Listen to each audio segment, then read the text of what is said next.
పరమానందయ్య శిష్యుల కథలు.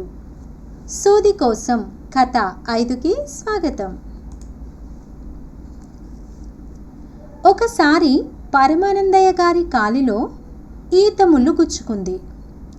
ఆ సమయంలో గురుపత్ని పొరుగు గ్రామానికి ముత్తైదువుగా వెళ్ళింది.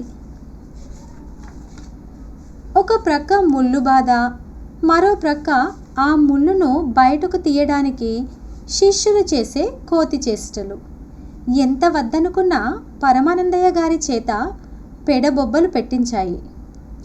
మధ్యాహ్నానికి గురుపత్ని తిరిగి వచ్చింది.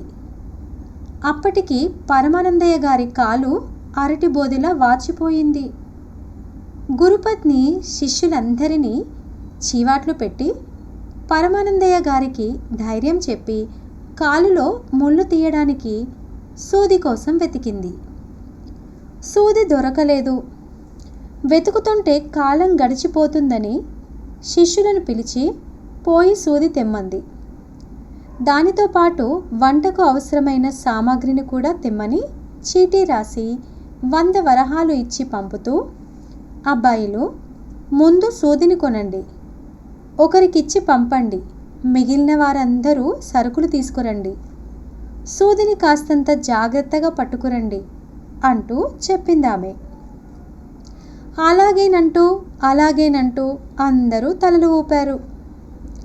శిష్యులందరూ కలిసి బయలుదేరారు.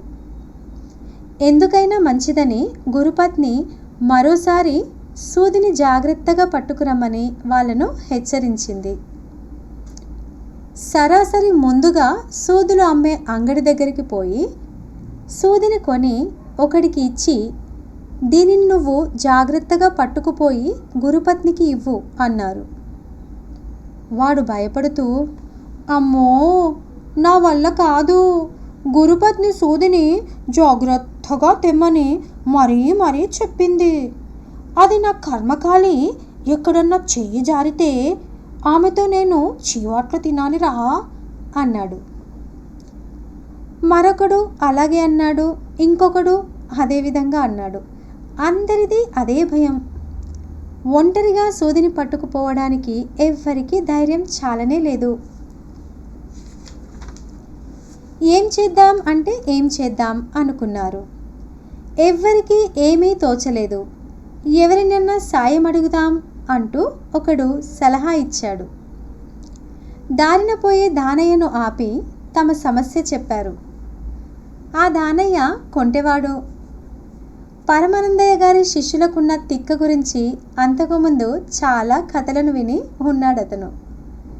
ఈనాడు ప్రత్యక్షంగా కనిపించడంతో వాడికి వారందరినీ ఆట పట్టిద్దామన్న ఆలోచన వచ్చి, నిజమే, మీకు గొప్ప చిక్కు వచ్చి పడింది.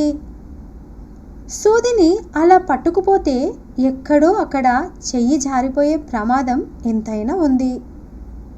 అందుకని ఒక పని చేయండి, ముందుగా ఒక పెద్ద తాటి దూలం కొనండి, సూదిని ఆ దూలానికి గుచ్చండి, ఆ దూలాన్ని అందరూ కలిసి జాగ్రత్తగా మోసుకుపోండి అంటూ సలహా ఇచ్చాడు.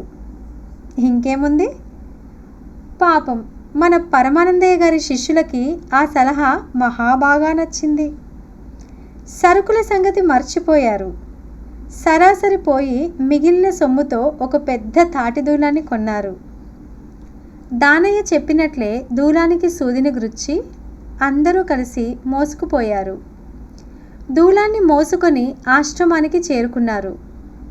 పాపం ఆ దూలానికి గుచ్చిన సూది దారిలోనే పోయింది. ఇంకేముంది, యథాప్రకారం గురుపత్ని చేత మళ్ళీ చీవాట్లు తిన్నారు మనవాళ్ళు.